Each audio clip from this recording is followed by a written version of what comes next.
ఇబ్బందులు పడుతున్నారు. Pre monsoon ఆపరేషన్లో భాగంగా పలు బ్యారేజీలను అధికారులు రిపేర్లు చేస్తున్నారు. సుందిళ్ల బ్యారేజీలో నీటిని దిగువకు వదలడంతో గోదావరి నది ఖాళీ అయింది. దీంతో సింగరేణి ప్రాంతాల్లో తాగునీటి ఇబ్బందులు తలెత్తాయి.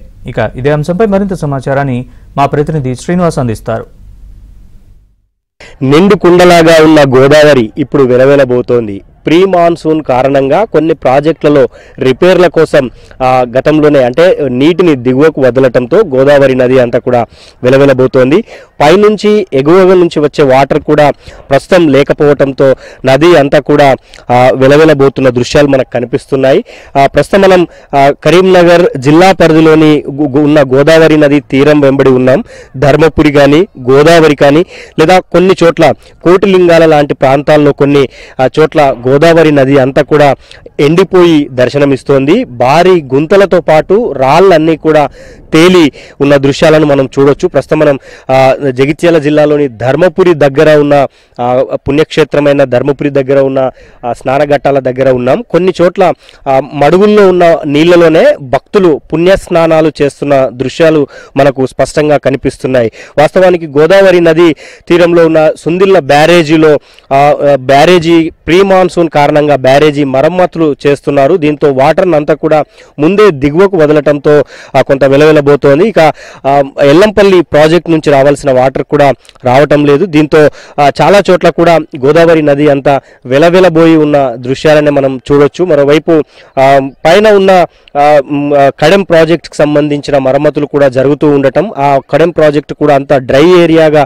ఉండటంతో గోదావరి నది అంతా కూడా వాటర్ లేక వెలవెలబోతోంది. అయితే సాగునీటికి ప్రస్తుతానికి పెద్దగా ఇబ్బంది లేకపోయినా, ఎందుకంటే వరి కోతలు అయిపోయాయి, పంటలు కూడా ఇప్పుడు వేసే అవకాశం లేదు కాబట్టి వర్షాకాలంలోనే వేస్తారు కాబట్టి ఇప్పుడు పెద్దగా సాగునీటికి అవసరం లేకపోయినా గోదావరి కని దగ్గర ప్రాంతంలో మాత్రం కొంత తాగునీటికి ఒక 10-15 రోజులు స్వల్పంగా ఇబ్బందులు తలెత్తే పరిస్థితి అయితే ఉన్నట్లు మనకు తెలుస్తోంది.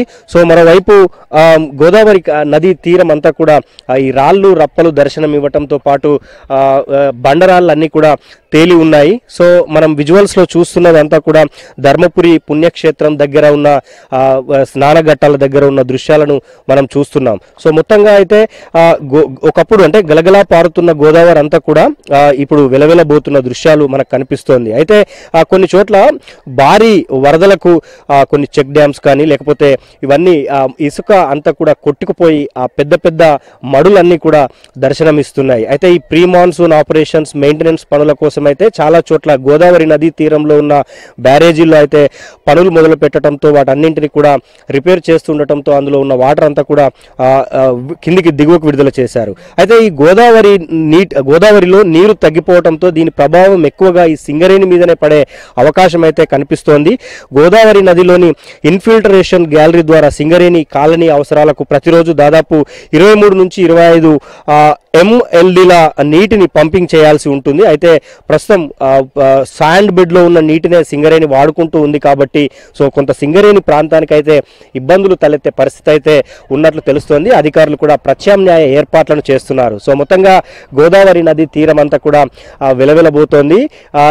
ఎక్కడ చూసినా చిన్న చిన్న కుంటల్లో మాత్రమే నీరు ఉంది. అయితే ఈ గోదావరి నదిలోకి వదిలే ఈ డ్రైనేజీ వాటర్ వల్లనే కొన్ని చోట్ల ఈ గుంతల్లో నీరు కనిపిస్తోంది. దాంట్లోనే భక్తులు పుణ్యస్నానాలు చేయాల్సి వస్తోంది. సో మొత్తంగా అయితే ఈ గోదావరి నది వెలవెలబోతూ ఉండటంతో కొంత పుణ్యస్నానాలు చేసే భక్తులు ఇబ్బంది పడుతున్నారు. మరికొన్ని చోట్ల తాగునీటి అవసరాలకైతే ఇబ్బందులు తలెత్తుతున్నాయి. సింగరేణి ప్రాంతం మీద ఈ ఎఫెక్ట్ కొంత ఎక్కువగా పడే అవకాశం అయితే ఉన్నట్లు మనకు తెలుస్తోంది.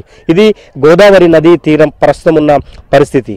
Video journalist Kumar యాదవ్తో